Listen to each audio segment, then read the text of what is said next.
le redit d'ailleurs d'une manière extrêmement édifiante et solennelle.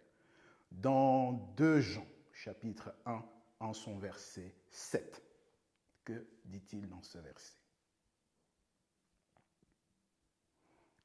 Plusieurs sont entrés, c'est au présent, c'est pas seront ou entreront, non. Plusieurs faux Christ sont entrés dans le monde qui ne confessent pas Jésus-Christ venu en chair. Je recommence. Plusieurs séducteurs sont entrés dans le monde qui ne confessent point que Jésus-Christ est venu en chair. Celui qui est tel, celui qui est, le verbe être présent, tel est le séducteur et l'antichrist. Ce n'est pas nous qui parlons de l'antichrist ou du véritable Christ, c'est l'apôtre Jean lui-même.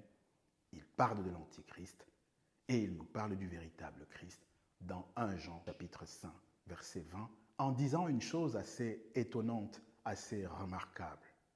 Il dit que l'intelligence nous a été donnée pour connaître le véritable Christ. C'est très fort comme affirmation. La raison pour laquelle l'intelligence t'a été donnée, c'est afin que tu sois capable, par cette intelligence, de connaître le véritable Christ. Mais s'il y a un véritable Christ, c'est bien qu'il y a un faux Christ, comme il vient de l'affirmer en 2 Jean 1, 7, ou encore dans d'autres textes, par exemple 2 Jean 1, le verset 18, Jean parle effectivement de faux Christ. Donc les expressions faux Christ et véritable Christ sont des expressions qui nous sont prescrites par l'ultime des apôtres, l'apôtre Jean. Et il faut se demander pourquoi le christianisme, on le comprend, et on le comprendra encore mieux tout au long de cet exposé, de cette conférence, le christianisme ne peut pas, il ne peut pas parler de ces versets, parce que ce serait une façon de se remettre ouvertement, directement en question. Le décor étant posé, nous pouvons vous suggérer, même vous inviter respectueusement à prendre part à la conférence, à la masterclass qui est dédiée sur ce sujet afin que nous ne nous y étalions pas davantage. Ce n'était pas l'objet principal, ce n'était pas le volet, la facette de la question que nous voulions aborder dans le cadre de cette conférence. C'est simplement à titre indicatif afin que chacun comprenne bien ou commence à comprendre, parce que nous allons y aller très profondément à l'instant, à quel point le christianisme est menteur. Il est né par le mensonge, il est né dans le mensonge, il vit de mensonges. Le christianisme est menteur comme son père, comme ses premiers pères humains et comme son père Satan, et nous allons le voir tantôt. Nous allons voir que les disciples qui ont vécu des années avec le véritable Christ ont témoigné de son humanité pleine et entière. Que les apôtres l'ont fait. Nous allons voir que même les frères de Jésus l'ont fait. Nous allons découvrir que les parents de Jésus ont témoigné de l'humanité charnelle, réelle, effective de leur Fils. Nous allons voir que les psaumes en attestent. Nous allons voir que les contemporains du véritable Christ en donnent témoignage. Que les foules d'antan en témoignent elles aussi. Nous allons voir que les Juifs, même les pharisiens, vénérables détracteurs, ont reconnu sans équivoque la plénitude de l'humanité charnelle du Christ à sa conception, à sa naissance. Nous découvrirons même que ce qui leur posait problème, c'est effectivement le fait que le Christ ait été un être humain ordinaire, simple, normal, né des mêmes principes de la procréation comme eux-mêmes. Le problème pour les Juifs était qu'il était l'un des leurs, pris du milieu d'eux, choisi parmi le peuple. Et nous allons voir également que les cieux en attestent, parce qu'à l'époque, les cieux voyaient, auscultaient ce qui se passait sur la terre. Et les vieillards attestent que le Messie, l'unique médiateur entre Dieu et les hommes, conformément à 1 Timothée 1,5, est un Jésus-Christ homme, comme se dit ce verset. Jésus-Christ homme. Dit 1 Timothée chapitre 2 en son verset 5. Mais il n'y a pas que les cieux qui en témoignent. Même Satan en personne le reconnaît et vous en serez surpris. Bien entendu, les prophètes.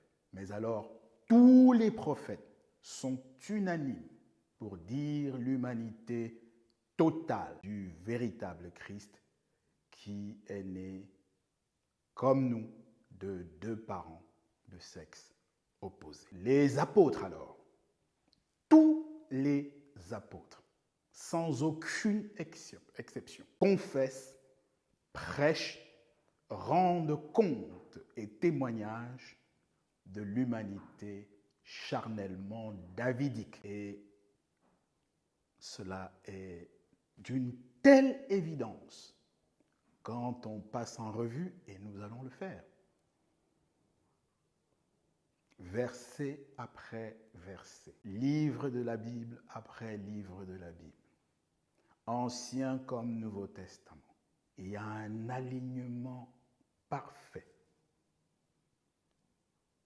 Et mieux encore, Matthieu lui-même, en grande première, mesdames, messieurs, en première mondiale, nous allons vous offrir la révélation que Matthieu lui-même est en fureur, étant rageusement offusqué, énervé, irrité par les paroles qui lui sont imputées dans son premier chapitre, des versets 8 notamment au verset 25.